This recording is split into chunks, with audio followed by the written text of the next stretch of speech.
kedatangan kami, tim penyuluh dari KPP Pratama Jakarta Pancoran di acara Popcorn, Podcast Pajak Pancoran.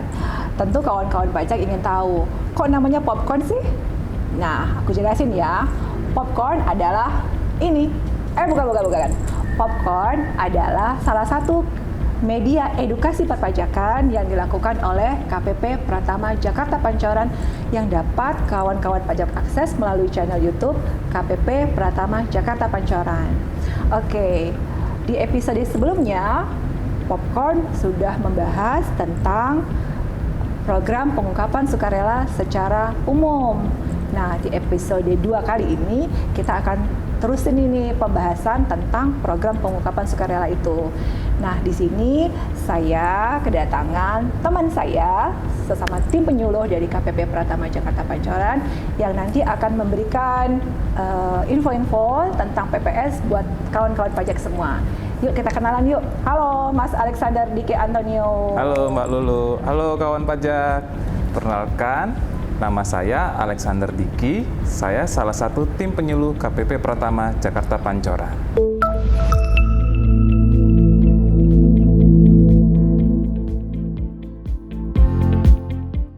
Gimana Lex kabarnya siang ini? Alhamdulillah baik Mbak Lulu. Mbak Lulu gimana kabarnya? Sehat alhamdulillah. Gak ngantuk kan Lex? Tidak dong, kita harus tetap semangat. Oke. Kalau ngantuk, Alex boleh makan ini. Oke Mbak Lulu. Oke.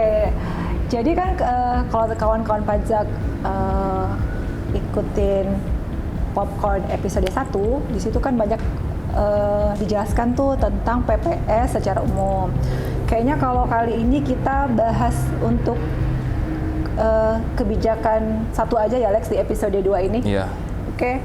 Ya, gitu ya kawan pajak ya. Nah, jadi sebenarnya kebijakan 1, kebijakan 2 itu seperti apa sih? Kebijakan 1 itu seperti apa? Baik Mbak Lulu, jadi kebijakan 1 itu diperuntukkan untuk wajib pajak mantan peserta teks amnesti atau pengampunan pajak di mana masih ada harta bersihnya yang belum diungkapkan dalam surat pernyataan harta ketika mengikuti teks amnesti Mbak. Oh, jadi ceritanya nih dia udah ikut TA, kemudian masih dia ternyata harta. masih ada hartanya yang dia belum laporkan gitu. Betul. Dia boleh nih, bisa nih ikut PPS ya Bisa. untuk melaporkan harta tersebut. Oh, oke. Nah, terus kalau misalnya dia mau ikut PPS kebijakan 1 nih, pasti kan ada tarifnya tuh Lex. Oh iya. Itu tarifnya berapa aja sih Lex? Oke, jadi tarif di kebijakan 1 ini ada 3 Mbak Lulu. 3 ya. Ada 3 nih kawan pajak. Yang pertama, tarif 11% untuk harta bersih yang di luar negeri. Jadi harta bersihnya tidak dibawa ke dalam negeri Indonesia. Jadi hanya dideklarasi saja. Diakui saja gitu ya. Okay. Untuk yang kedua, tarif 8% untuk harta bersih repatriasi yang artinya dibawa masuk ke dalam negara Indonesia dan juga harta bersih yang ada di dalam negeri, Mbak. Oh. Yang berikutnya, tarif yang paling rendah adalah tarif 6% untuk harta bersih luar negeri repatriasi dan harta bersih dalam negeri yang diinvestasikan dalam bentuk surat berharga negara ataupun dalam bentuk hilirisasi sumber daya alam atau energi terbarukan. Nah, pasti kawan pajak ini concern di tarif yang paling rendah nih pasti. Si 6%-nya kan tadi ya, benar ya. Oke. Nah, tadi kan kita dengar tuh ya kawan pajak harta bersih. Nah, sebenarnya harta bersih itu apa sih, Lek? Baik, Mbak Lulu. Harta bersih itu kawan pajak masih mengacu kepada Undang-Undang Pengampunan Pajak. Jadi harta bersih adalah nilai harta dikurangin dengan nilai utang. Nah, sedangkan harta bersih sendiri pengertiannya adalah harta yang diperoleh wajib pajak dalam kurun waktu mulai 1 Januari 1985 sampai dengan 31 Desember 2015. Sedangkan utang adalah jumlah nilai utang tidak termasuk bunganya, Mbak. Gitu. Yang belum dibayar dan dalam rangka pembelian harta tersebut sampai dengan 31 Desember 2015. Wah, berarti rentang waktunya lama juga ya, Lex ya, 1985 sampai dengan 2015. Ya, sama seperti TA. TA dulu ya, betul-betul. Oke. Itu berarti utang yang bisa diperhitungkan itu hanya hutang dalam rangka perolehan harta tersebut ya. Ya. Kalau di luar itu nggak boleh. Tidak bisa. Oh, tidak bisa. Oke. Nah, Dan dalam aturannya sendiri juga dibatasin untuk nilai utang yang bisa digunakan adalah untuk wajib pajak orang pribadi hanya diperbolehkan sebanyak 50%. oh hanya 50% saja. Ya, sedangkan untuk wajib pajak badan maksimal 75%. Oh, kirain bisa memperhitungkan semua utangnya. Nggak bisa Ada dong. batasannya ya. Iya, Oh, karena gitu. masih mengacu ke Undang-Undang Pengampunan Pajak. Nah, kalau misalnya kawan-kawan pajak nih ada utang berupa falas tuh gimana tuh, Lek? Oh, oke. Pasti banyak nih ya yang Pasti utangnya masih dong. berbentuk falas atau hartanya ya. Jadi harta atau utang yang dalam berbentuk falas harus dikonversikan dulu Mbak ke mata uang rupiah dengan menggunakan kurs keputusan Menteri Keuangan pada akhir tahun pajak tersebut. Tahun berapa tuh?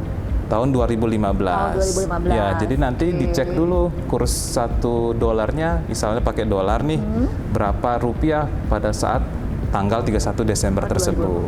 Oh, ingat ya kawan pajak, kursnya itu per 31 Desember 2015. 15. Ya.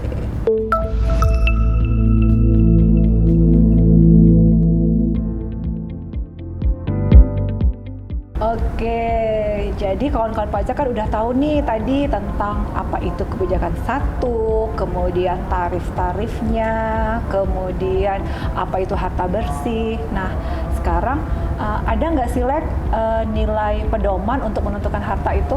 Wah, ada Mbak. Jadi, pedoman untuk menentukan nilai harta bersihnya itu diatur di Peraturan Menteri Keuangan Nomor 196 Tahun 2021 tentang PPS. Oke. Untuk harta yang berbentuk kas atau setara kas menggunakan nilai nominal.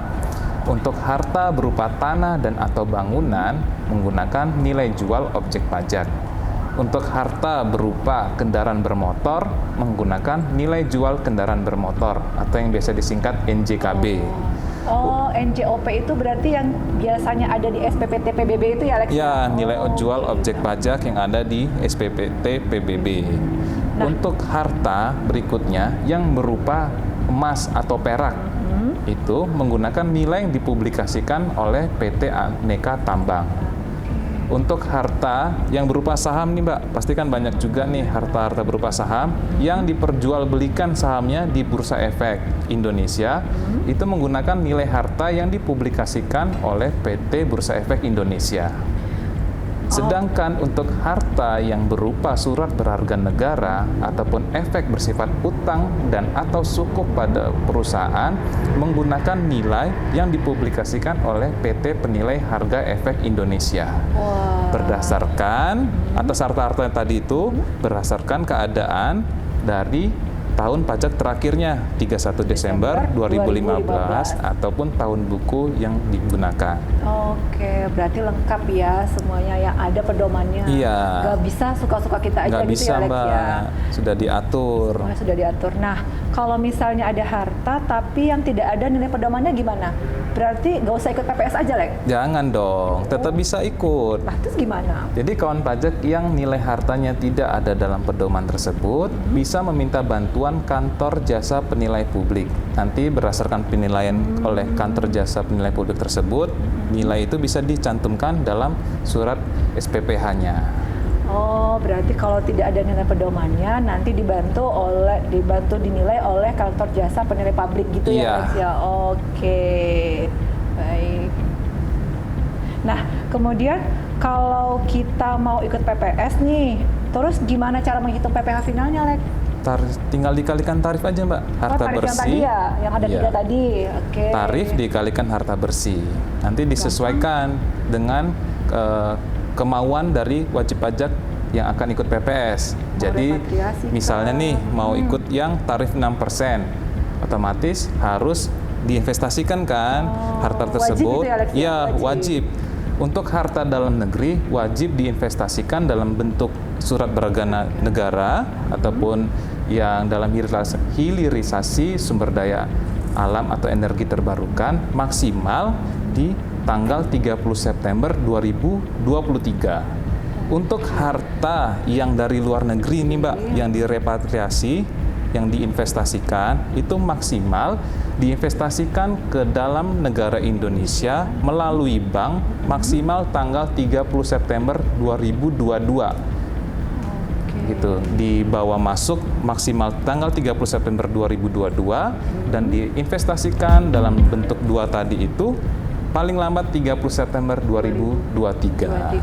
Oke, berarti kalau kawan pajak ikut PPS, kemudian sudah memilih tarifnya, kemudian ada tarif yang terendah tadi 6%, itu kan ada komitmen tuh ya? Ya, komitmen. Komitmennya ditunggu sampai 30 September 2023, begitu ya Alex? Iya, betul.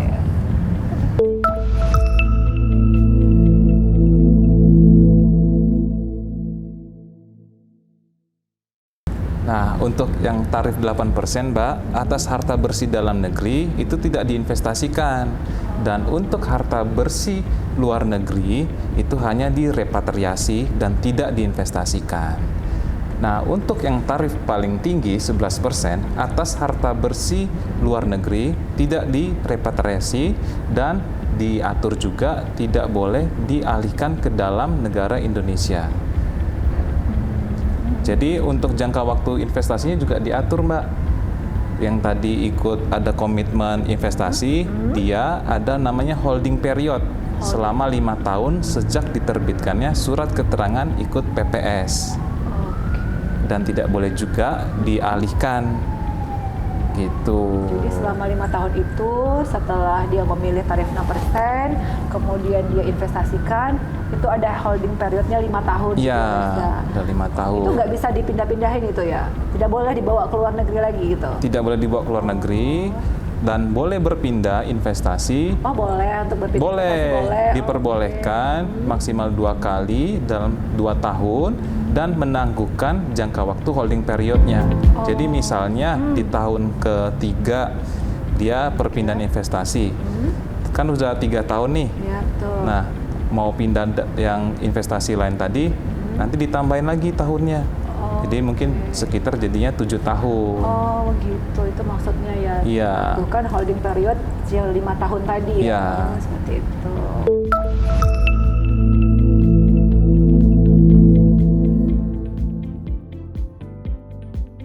Wah, menarik sekali Alex obrolan kita sore ini ya. Iya, Mbak. Nah, kawan-kawan pajak kan udah tahu nih tadi tentang apa itu kebijakan 1, kemudian berapa saja tarifnya, kemudian nilai pedoman, kemudian apa itu harta bersih, utang juga ya Alex ya, kemudian cara penghitungan PPh finalnya. Ya. Kemudian jangan lupa Alex yang repatriasi. Itu maksimal 30 September 2022. Dan untuk investasinya 30 September 2023. Nah, terkait investasi ini, kawan-kawan pajak bisa tahu lebih lanjut di Popcorn episode berikutnya. Nah, jika kawan pajak menyukai informasi yang kami sampaikan, silahkan like, share, and subscribe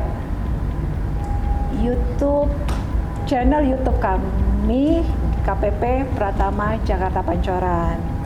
Jangan lupa ingat selalu Popcorn Podcast Pajak Pancoran. Dah.